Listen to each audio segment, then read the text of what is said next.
Le chef de l'État, chef suprême des armées, le général Mamadi Doumbouya a une fois de plus marqué de son empreinte les rues de Kaloum ce mercredi 22 janvier 2025 lors de l'une de ses célèbres promenades de santé. Ce moment de communion avec la population de la capitale s'inscrit dans une série de déplacements réguliers qu'il effectue souvent dans la commune où siège le palais présidentiel. Parti du palais Mohamed V, le président de la République a longé la route du boulevard Général Lansana Conté avant de se rendre jusqu'au port autonome de Conakry. Mais avant, il a fait un détour par le ministère de l'Urbanisme, de l'Habitat et de l'Aménagement du territoire en charge de la récupération des domaines spoliés de l'État. Là, il a échangé avec le ministre Mori Kondé sur les avancées des projets en cours et les défis liés à la récupération des domaines de l'État. Le chef de l'État, pendant cette visite inopinée, a pris le temps de visiter ces travaux de rénovation qui ont été réalisés et également a eu des échanges avec l'équipe d'experts que nous avons constituée ici afin de procéder à la révision de l'ensemble des textes qui gouvernent le secteur, à savoir le code foncier domanial, le code de l'architecture, le code de la construction, la loi portant orientation de l'aménagement du territoire, la loi portant promotion immobilière et exercice de la profession d'agent immobilier, mais également les textes liés à la création de l'autorité de régulation du foncier de la construction et du logement. Donc il a rencontré ces équipes qui étaient en pleine séance de travail, il les a prodigué des conseils et l'ensemble des équipes du ministère de l'Habitat et moi avons pris l'engagement devant le chef d'État non seulement de maintenir cet état de propriété et de gaieté et de l'infrastructure qui abrite le ministère de l'Habitat aujourd'hui et dont les conditions de travail permettent vraiment aux agents de travailler dans un climat de sérénité, mais également de poursuivre ces travaux au niveau de d'autres départements ministériels, parce que comme vous le savez, le ministère de l'Urbanisme et de l'Habitat est le ministère de la Construction, donc nous avons la charge également de faire les mêmes travaux pour les autres départements sectoriels.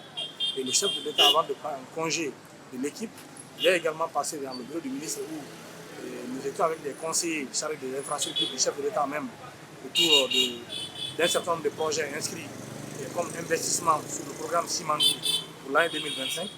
Donc il a pris aussi également le temps de regarder ces projets au nom desquels vous avez la construction de 3 tours au niveau de l'ex-marché Yengema, la construction de la voirie sur le boulevard Général Lansana Conté et le boulevard Ahmed Sékou Touré, la construction de la voirie de l'avenue du Port et également d'autres projets d'aménagement dans la ville de Conakry.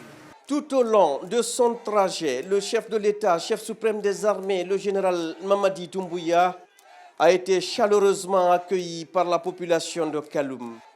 Des ovations et des félicitations ont accompagné chaque étape de sa promenade.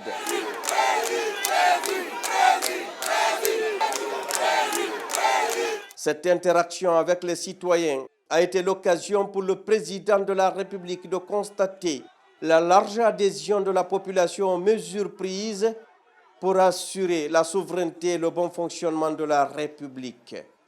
En effet, adultes, jeunes, enfants et en particulier des femmes, cadres de l'administration publique et du secteur privé, ainsi que les travailleurs de diverses catégories socio-professionnelles ont exprimé leur soutien enthousiaste aux initiatives du général Mamadi Doumbouya. Le chef de l'État a notamment traversé des quartiers emblématiques comme Almamia, plus précisément au marché Niger, le quartier Boulbiné, tout en échangeant avec les ministres et hauts responsables présents sur le terrain. Il a été rejoint en chemin par plusieurs membres du gouvernement, dont le ministre de l'administration du territoire et de la décentralisation Ibrahima Khalil Kondé, le ministre de la Culture, du Tourisme et de l'Artisanat Moussa Moïse Silla, le premier ministre chef de gouvernement Amadou Ouriba, ainsi que le général Lamara Kamara, ministre secrétaire général et porte-parole de la présidence. Ce moment de proximité avec la population témoigne de l'engagement constant du président de la République, le général Mamadi Doumbouya, pour assurer une gouvernance efficace et une administration publique rigoureuse dans le respect des attentes du peuple souverain de Guinée.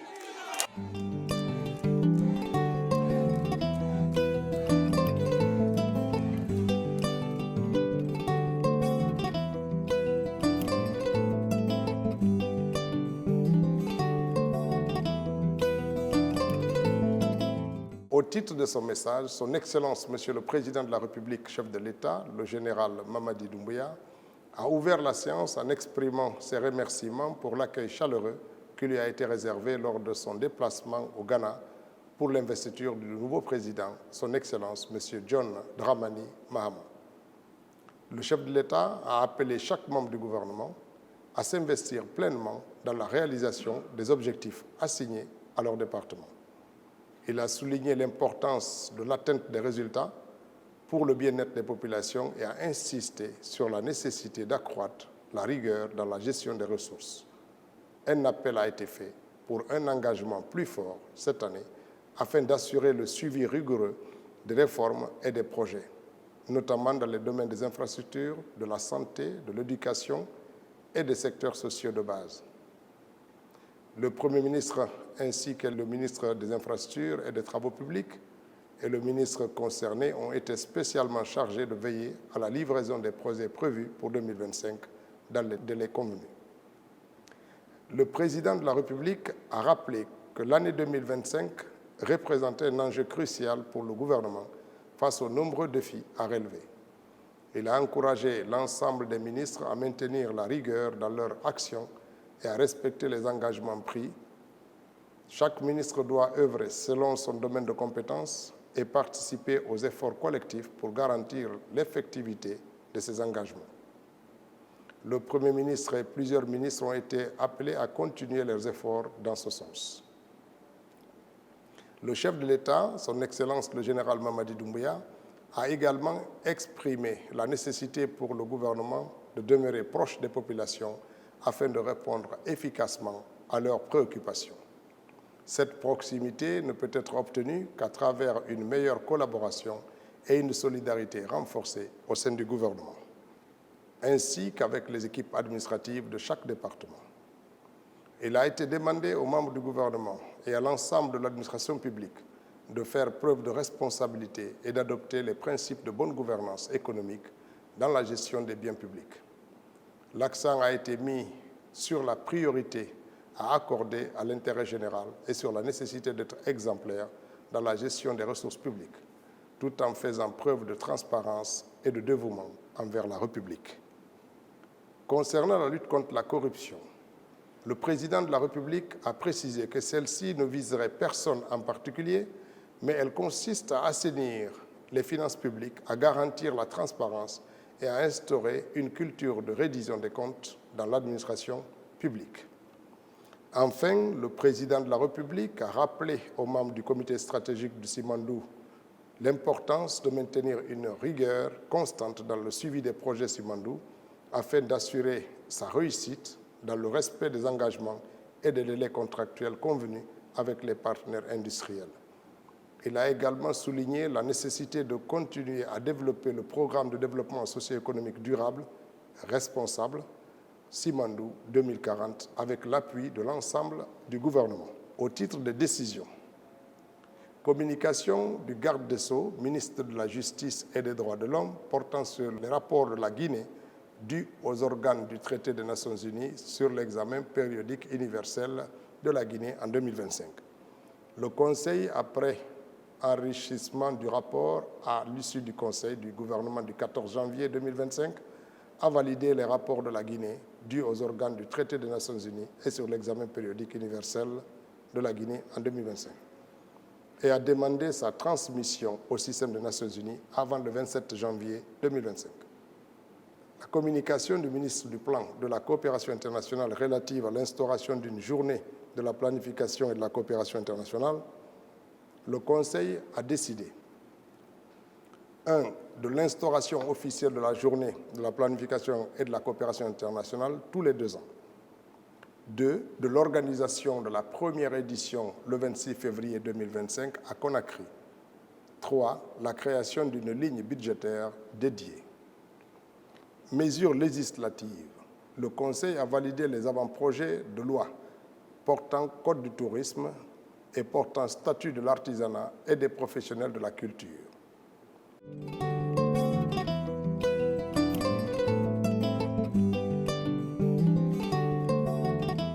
La grande prière de ce vendredi 24 janvier 2025 a été marquée par la présence du chef de l'État, le général Mamadi Doumbouya, à la mosquée Faisal.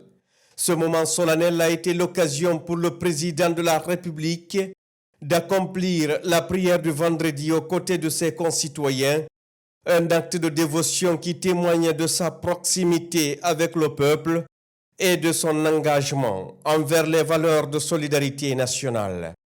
La prière a été dirigée par l'imam El Hajj Aboubakar Fofana qui, dans son sermon, a mis en lumière les valeurs fondamentales de l'islam, appelant ainsi les fidèles à un retour vers Dieu, à cultiver l'esprit du pardon et de l'unité nationale pour bâtir ensemble un avenir prospère, soulignant que ces vertus sont essentielles non seulement dans la foi, mais aussi et surtout dans la vie quotidienne.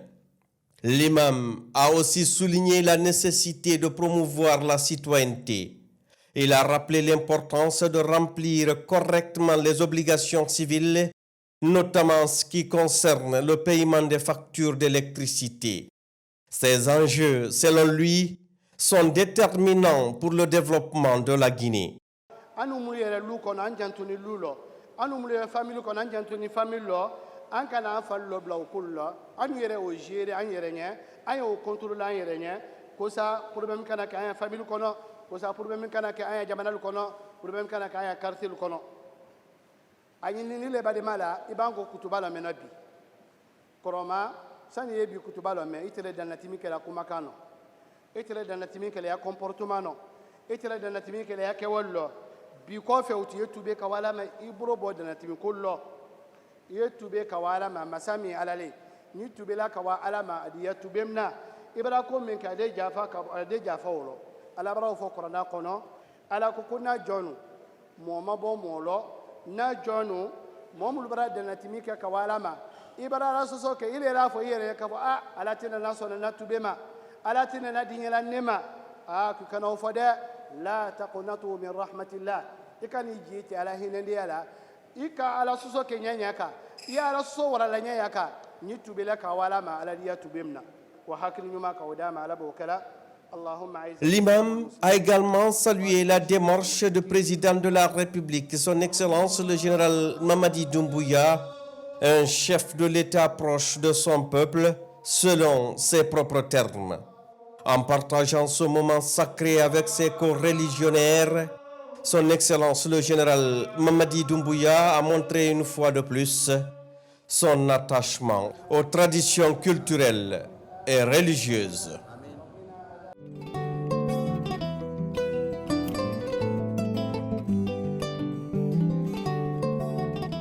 Le début de la nouvelle année est une période propice pour renouveler les vœux et réaffirmer les engagements. Ce vendredi 24 janvier 2025, les membres du corps diplomatique et consulaire, ainsi que les représentants d'organisations internationales accréditées en Guinée, ont présenté leurs vœux de nouvel an au chef de l'État, le général Mamadi Doumbouya, lors d'une cérémonie solennelle tenue au palais présidentiel. Ces présentations de vœux de nouvel an ont rassemblé les diplomates de divers pays, tous unis autour d'un objectif commun, le renforcement des liens diplomatiques avec la Guinée. Ainsi, la cérémonie a débuté par une série de salutations effectuées par le chef de l'État. Le général Mamadi Doumbouya a pris le temps d'échanger des poignées de main avec tous les diplomates présents. Un moment de cordialité qui a établi un climat chaleureux. Ensuite, le ministre des Affaires étrangères, de l'intégration africaine et des Guinéens établis à l'étranger, le Dr Maurice Anda Kouyaté, a pris la parole pour planter le décor. Il a rappelé les valeurs et principes panafricains chers au chef de l'État. Il a ensuite souligné que la Guinée respecte le choix de ses pays partenaires et a salué leur contribution dans le cadre de la mise en œuvre du programme Simandou 2040, ainsi que leurs précieux conseils lors de l'élaboration du projet de la nouvelle Constitution. C'est avec un honneur redoutable mais exaltant que j'introduis auprès de vous, Excellence, Monsieur le Président, les honorables membres du corps diplomatique, et des organisations internationales qui viennent vous présenter aujourd'hui leurs vœux pour la nouvelle année 2025 au nom de leurs présidents souverains et leaders qui les ont accrédités auprès de vous. Excellences, Monsieur le Président, Mesdames et Messieurs, chers diplomates, en me confiant la responsabilité du ministère des Affaires étrangères, de l'intégration africaine et des Guinéens établis à l'étranger, Monsieur le Président m'a chargé de porter à travers le monde son message clair et puissant, message de paix, de sécurité, de coopération, d'amitié, d'indépendance, de dignité et de respect mutuel pour tous les peuples. Le monde, Monsieur le Président, a reçu et approuvé votre message. Ce message qui se traduit aujourd'hui par l'accréditation auprès de vous de ces hauts et honorables représentants des pays amis et frères.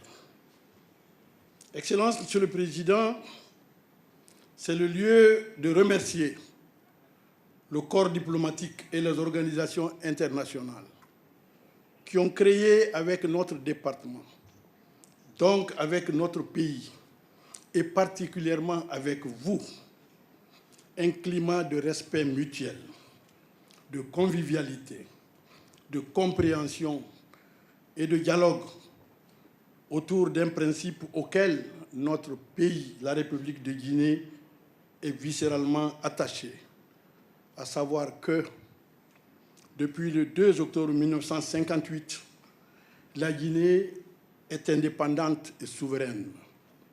Elle est le premier pays francophone au sud du Sahara à s'arracher à la colonisation, à s'engager auprès des autres pays africains pour conquérir leur indépendance au prix, hélas, du sang versé de soldats de notre vaillante armée que vous dirigez aujourd'hui avec professionnalisme, Monsieur le Président.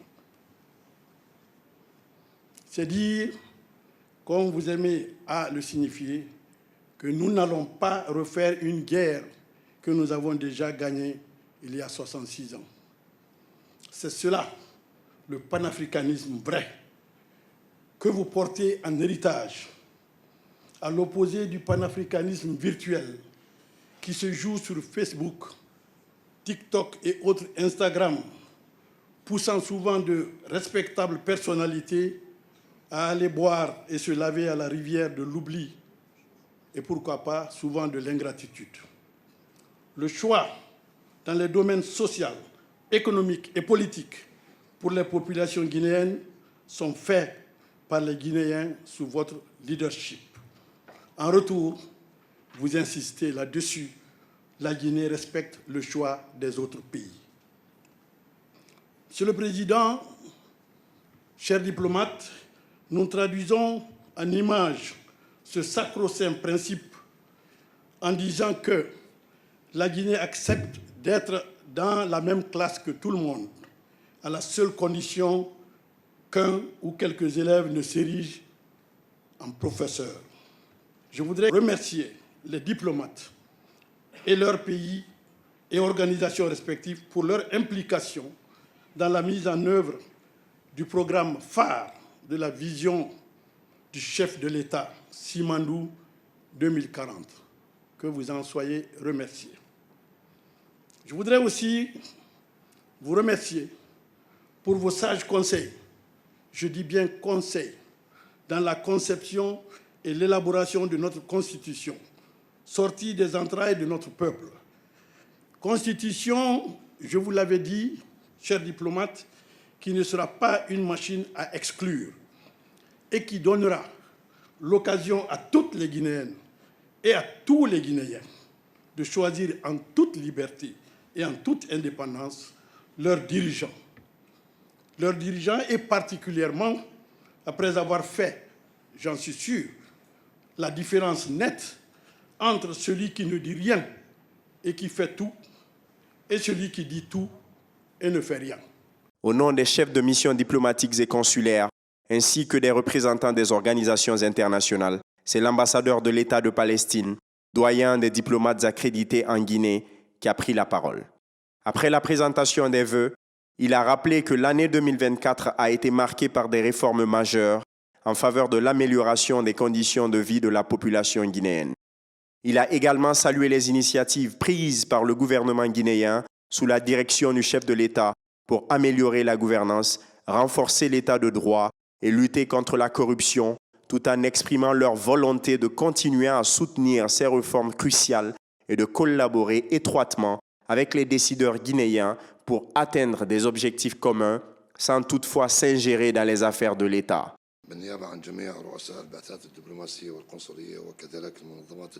J'ai l'honneur de vous présenter, Excellence, Monsieur le Président de la République, au gouvernement, aux institutions de la République et à tout le peuple frère de Guinée, nos meilleurs vœux pour l'année 2025. L'année qui vient de s'achever a été marquée par d'immenses efforts consentis par la présidence et les institutions gouvernementales dans le cadre de la politique de réforme visant à améliorer les conditions de vie des Guinéens et à repositionner la République de Guinée à l'échelle régionale et internationale. Excellence, Monsieur le Président de la République, sous votre leadership, la Guinée a connu au cours de l'année 2024 une avancée diplomatique remarquable. C'est donc le moment pour moi de saluer vos efforts continus en vue d'améliorer les relations historiques qui unissent la République de Guinée à tous les pays et institutions régionales et internationales. C'est également le moment de souligner les efforts de son Excellence, Monsieur le Ministre des Affaires étrangères. Des projets remarquables ont été réalisés sur les plans du développement, de l'économie, du social et de la culture. Les projets stratégiques tels que le projet Simandou ainsi que d'autres initiatives majeures témoignent de votre engagement en faveur d'un développement inclusif. Par ailleurs, nous avons observé une amélioration tangible des infrastructures, notamment des routes, des moyens de transport reliant la Guinée à ses voisins, facilitant ainsi le commerce et la circulation des citoyens. L'accès à l'énergie, essentiel au bien-être des populations et à la croissance économique, a également fait l'objet d'améliorations l'année dernière. De même, les efforts en matière d'aménagement et de structuration de la capitale ont permis de résoudre des vieux problèmes, contribuant à une meilleure qualité de vie pour les citoyens et une fluidité accrue des déplacements urbains. Sur le plan politique, nous reconnaissons et soutenons vos efforts pour instaurer un dialogue inclusif avec toutes les parties prenantes. Comme vous l'avez si bien dit lors de votre discours à l'occasion du Nouvel An, l'année 2025 sera une année électorale cruciale pour parachever le retour à l'ordre constitutionnel. Nous sommes tous prêts à contribuer à cet élan, tout en soulignant la nécessité que cela soit fait dans un esprit de coopération sans ingérence aucune et dans le respect de la souveraineté nationale guinéenne. Je réitère, aider dans un esprit de coopération sans condition ou ingérence. Que l'année 2025 soit pour vous, Excellence, Monsieur le Président de la République, une année de bonheur, de santé et de réussite. Qu'elle apporte paix, stabilité et prospérité à la République de Guinée ainsi qu'à tous les pays du monde. Enfin, permettez-moi, Excellence, Monsieur le Président, de vous remettre au nom du corps diplomatique un présent symbolique. Il s'agit d'un exemplaire du Saint-Coran délicatement orné d'une coquille traditionnelle palestinienne, ce en signe de fraternité et de solidarité. Au nom du chef de l'État, le général Mamadi Doumbouya, le ministre secrétaire général et porte-parole de la présidence, le général Amara Kamara, a exprimé ses vœux les plus sincères de santé, de prospérité et de succès pour l'ensemble du corps diplomatique, leurs familles et leurs pays respectifs. Il a réitéré la détermination du gouvernement guinéen à poursuivre le renforcement des liens de coopération avec eux avant de rappeler l'ambition derrière le programme stratégique Simandou 2040. Message du général Mamadi Doumbouya, président de la République de Guinée, chef de l'État, chef suprême des armées. Je cite. Mesdames et messieurs les représentants des corps diplomatiques, chers partenaires internationaux, en ce début d'année, je tiens à vous exprimer mes vœux les plus sincères de santé, de prospérité et de succès pour vous, vos pays et vos organisations respectives. Que 2025 soit une année marquée par la paix et le développement pour tous. Nous sommes ici aujourd'hui pour célébrer et renforcer la solidité de nos relations et de nos partenariats. La République de Guinée, riche de ses ressources et de son potentiel, est déterminée à poursuivre le renforcement de ses liens avec vous, dans un esprit de coopération et de respect mutuel. Dans cette optique, je voudrais partager notre vision pour le programme de développement Simandou 2040. Ce programme ambitieux vise à transformer notre paysage économique et à assurer un développement durable sur les 15 prochaines années. Grâce à l'exploitation responsable de nos ressources, nous cherchons à créer des emplois, à promouvoir l'innovation et à améliorer les conditions de vie de notre peuple. Simandou ne représente pas seulement un projet économique, mais aussi une opportunité de bâtir un avenir meilleur pour la Guinée et ses partenaires. Je tiens également à réaffirmer notre volonté d'organiser au cours de l'année 2025 des élections.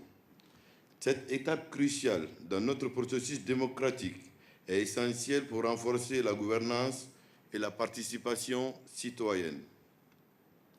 Nous comptons sur l'accompagnement et le soutien de chacun d'entre vous pour garantir la transparence et la crédibilité de ce processus. Ensemble, nous pouvons construire un avenir radieux pour la Guinée et pour nos relations internationales. Je vous remercie pour votre engagement continu et votre soutien indéfectible. Je vous souhaite à nouveau une excellente année 2025, pleine de succès et de réalisations. Cette rencontre a également été l'occasion de discuter dans un environnement convivial de projets de coopération future et du renforcement des liens entre la Guinée et la communauté diplomatique dans un esprit de partenariat et de coopération durable.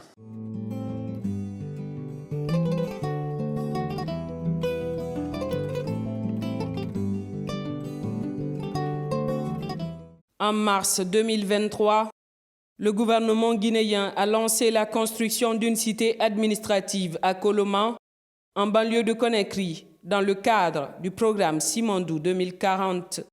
Cette initiative, qui vise à offrir des conditions de travail optimales et modernes aux fonctionnaires de l'État, est pilotée par la Société nationale d'aménagement et de promotion immobilière, SONAPI, sous la tutelle du ministre secrétaire général de la présidence. Ce complexe administratif s'étend sur une superficie de 71 306 mètres carrés et comprend une douzaine de bâtiments R+7, des voiries internes, des réseaux d'infrastructures, des aménagements paysagers, des auditoriums et des locaux techniques. Ainsi, ce jeudi 23 janvier 2025, les parties prenantes de ce projet se sont réunies pour la signature d'un accord de prêt entre l'Agence de crédit à l'exportation du gouvernement du Royaume-Uni à travers UK Export Finance et les autorités guinéennes. Aujourd'hui, nous célébrons avec une grande satisfaction la signature du premier accord de prêt pour un projet public depuis la signature du dit protocole d'accord.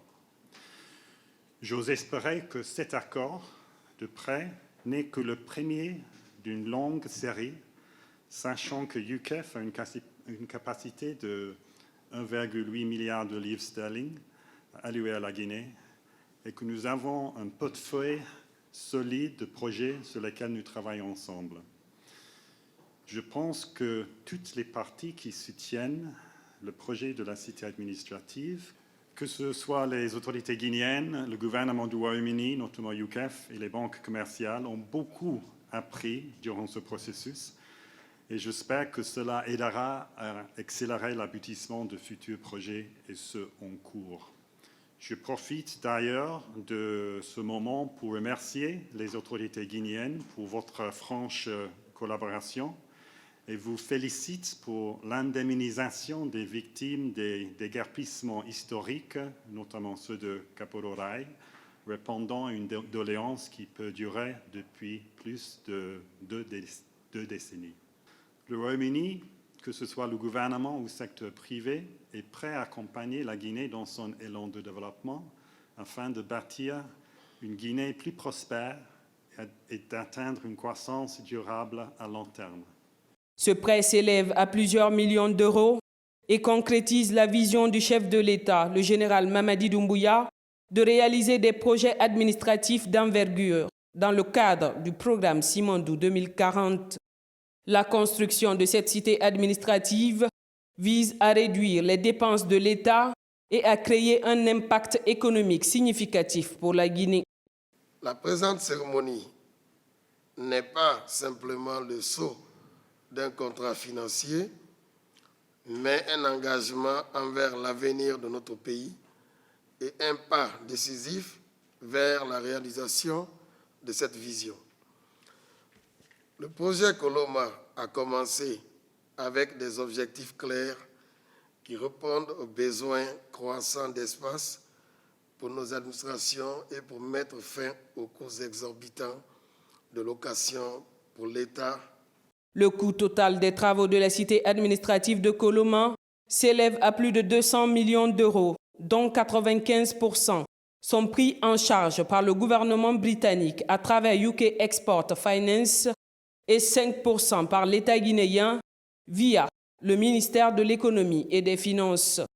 Cet accord de prêt constitue donc une étape cruciale dans la concrétisation de cette initiative présidentielle.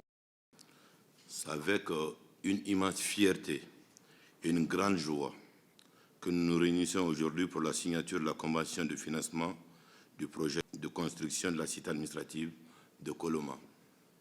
Cet événement marque une étape cruciale dans notre parcours de modernisation et de développement en ligne avec la vision ambitieuse du président de la République, le chef de l'État, le général Mamadi Doumbouya, dans le cadre du programme de développement Simandou 2040. La construction de cette cité administrative revêt une importance capitale pour notre pays. Elle ne se limite pas à la création de nouveaux espaces de travail, mais elle constitue aussi un pilier fondamental dans la modernisation de l'image de la Guinée. En offrant un environnement de travail fonctionnel et adapté, nous renforçons notre capacité à servir efficacement les citoyens et à répondre à leurs attentes. De plus, ce projet contribuera significativement à la réduction du coût de la charge locative de l'État. En centralisant nos administrations dans un espace moderne et bien conçu, nous optimisons nos ressources et réduisons les dépenses publiques, tout en améliorant la qualité des services rendus à la population. Dans ce sens, je tiens à saisir cette occasion pour saluer les excellentes relations qui unissent la Guinée et le Royaume-Uni. Ces liens, fondés sur la confiance et le respect mutuel, ont permis la mobilisation des ressources et d'expertise essentielles pour la réalisation de ce projet. Je souhaite exprimer ma profonde gratitude à tous nos partenaires et aux équipes du projet, notamment la SONAPI, au comité de pilotage, aux départements sectoriels concernés, ainsi qu'à la Banque centrale et aux banques locales, dont le soutien indéfectible ont été très déterminants pour ce projet. Je ne saurais clore mes propos sans rendre hommage au président de la République, chef de l'État, dont l'implication personnelle dans la réalisation de ce projet a été exemplaire. Son leadership et sa vision claire ont été les moteurs qui nous ont permis d'atteindre ce moment historique.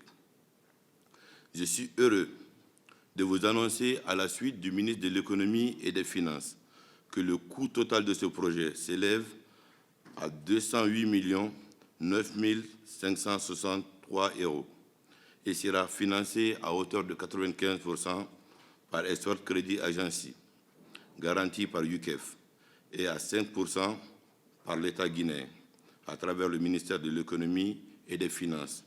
Les travaux de construction de la cité administrative de Koloma sont exécutés à plus de 39,1%. Cette infrastructure permettra de désengorger la commune de Kaloum, de fluidifier la circulation et d'offrir un cadre de travail décent au personnel de l'État. Je suis vraiment très honorée et très contente qu'on puisse en arriver là aujourd'hui parce que c'est un travail que nous effectuons depuis bientôt 2 ans maintenant. Ça n'a pas été facile, mais tout le gouvernement nous a soutenus. Nous avons eu tout le soutien du chef de l'État pour pouvoir y parvenir. C'est une collaboration entre le Royaume-Uni et la Guinée qui ouvre les portes également à d'autres projets. La Guinée avait levé une partie du financement pour pouvoir démarrer les travaux, donc il viendra en remboursement de ce crédit que nous avons levé et également pouvoir financer le reste des travaux sur le chantier. Cet événement marque également un tournant dans la coopération entre la Guinée et le Royaume-Uni et illustre l'engagement des deux nations à renforcer leurs relations économiques et diplomatiques. Il représente l'intérêt croissant que suscite la Guinée sur la scène internationale, attirant des investissements qui favorisent son développement. Il y a à peu près 6 projets publics qui sont sous le financement de UK Export Finance. De ces projets, les contrats commerciaux ont été signés. Aujourd'hui, c'est le premier contrat de financement. Et les jours à venir, nous allons nous battre pour finaliser les accords de financement pour la construction des lycées techniques, la construction des lycées, des collèges, des écoles secondaires, pour la ligne de transmission, mais aussi et surtout le financement des projets agricoles, mais aussi des projets environnementaux. On ne prend pas la dette pour seulement faire la dette, parce que la Guinée dépense 20 millions de dollars par an pour les locations. Donc c'est un projet structurant, c'est un projet innovant, avec de nouveaux modèles de financement qui est le crédit export. En plus de ses bénéfices économiques et pratiques, ce projet va favoriser l'urbanisation moderne de la Guinée, alignant ses infrastructures avec celles des grandes puissances mondiales. Ce projet aujourd'hui est beaucoup avancé. Et à date, il y a plusieurs blocs déjà qui sont sortis sous terre. Et ça permettra non seulement de valoriser le plateau de Koloma, où aujourd'hui plusieurs autres entreprises sont en train de s'installer, mais également ça permettra de doter notre capitale d'une urbanisation assez moderne et également rendre notre habitat attrayant et encourager également les investissements dans le cadre de la mise en œuvre de notre programme de développement socio-économique durable responsable à Simandou 2040. Donc c'est le lieu de féliciter l'ensemble des acteurs, à savoir le ministre secrétaire général de la présidence, la direction générale de la SONAPI, qui n'ont ménagé aucun effort pour vraiment pouvoir amener le gouvernement à ce jour. L'ambition et la vision du général Mamadi Doumbouya pour une Guinée modernisée prennent forme avec des projets audacieux comme celui de la cité administrative de Koloma. À travers la signature de cette convention, le programme Simandou 2040 jette les bases non seulement du développement durable et responsable de notre nation, mais aussi de la coopération internationale.